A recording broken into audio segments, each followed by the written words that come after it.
Let's take a deeper look at this turn of events in Kenya. We have with us Professor Macharia Munene, Professor of International Relations at the United States International University, Africa. Greetings to you, Professor. Thank you so much for joining us on Africa Live.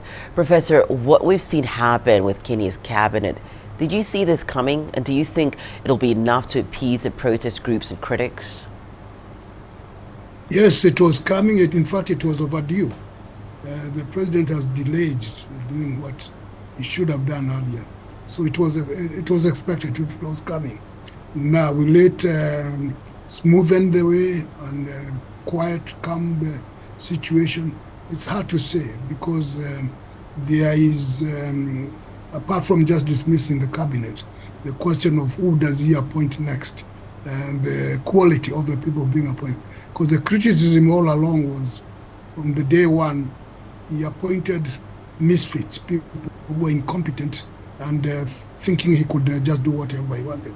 Now things have turned around and there appears to be some hyperactivities. People want more accountability than there has been shown so far. So yes, it was expected, overdue, and it's at least a step in the right direction. But it remains to be seen how the people react. Actually, so far they are very happy about the dismissal of the cabinet, but they are waiting to see what the next step is. I was going to add, that was going to be my next question to you on the back of what you've said, Professor. What are the president's options for the appointment of the next cabinet? Well, Kenya has a lot of competent people, so he should not make the mistake he made almost 2 years ago of appointing cronies and people who really do not know what they are doing as the cabinet. And then he has been accused of not listening to advice.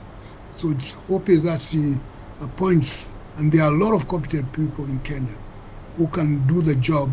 And once he appoints those people, then he should change his attitude to a point where he can listen to advice instead of advising himself. Because these are the things he's been accused about. If he can change his attitude, then things might start looking a little different. But the first step is people want to see what kind of people he wants to appoint and whether they are competent, whether they are credible. Those who are tainted because they have been crooked or they are not been crooked, and he still reappoints them is another matter. He will not be adding value to his. Then he still has a few other people in his government that are still questionable and that need to go. So people are waiting to see where is the axe going to fall next and who will be affected. If some people who are suspected of dubious dealings are protected, then there will be some problems the way forward. But he has made the right decision, the right step in the right direction. So, Professor, we saw what happened when the president named members of the team to audit the national debt and what happened when it was thought that opposition leader Raila Odinga was about to join a coalition government. Professor, do you see potential cabinet appointees still being afraid to accept to join the government at this time? Well, the people reacted because the appointment of the committee to investigate debt, it looked as if it was a band-aid, but interfering with the work of somebody. The Audit General has been doing a very good job of exposing rot and misdeeds in terms of public expenditure. So the committee raised questions what that was supposed to do, because the auditor has been doing a good job. Then the problem with Raila Odinga and the opposition, they looked as if they had been bought.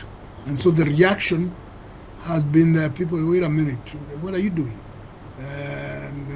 Actually, Raila Odinga was overwhelmed by the number of protest telephone calls that got to him telling that he was doing the wrong thing, because they're kind of trying to whitewash and pepper something that's very serious. Yes, it is possible that people who are approached, the good ones, to see whether they can help, they might hesitate to join the cabinet because they don't want to mess up their names or whatever it is. So it's going to be tough for President Ruto looking around for credible, people who can inspire confidence, and then those people then be willing to play, to participate. I'm sure there are some who can be in the interest of the country. When they are appointed or they are approached, they will elicit confidence. And that's what's needed right now, to get a team of people who arouse a sense of trust and confidence, which right now is very low in Kenya.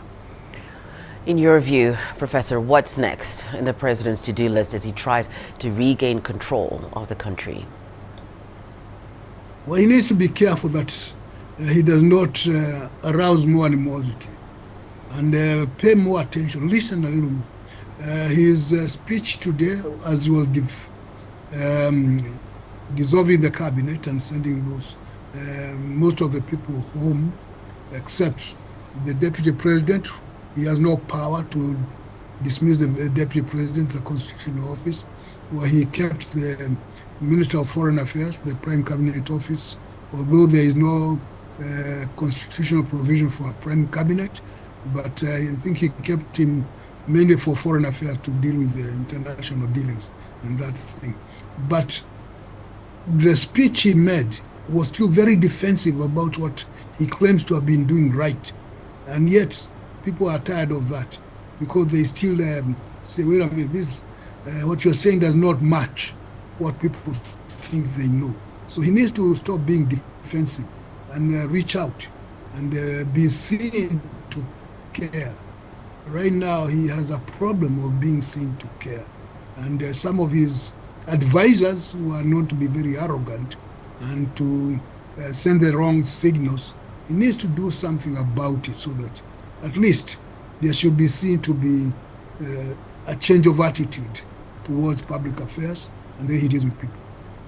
Professor, thank you so much for joining us on Africa Live and for all your insights. Professor Macharia Munene, Professor of International Relations at the United States International University, Africa.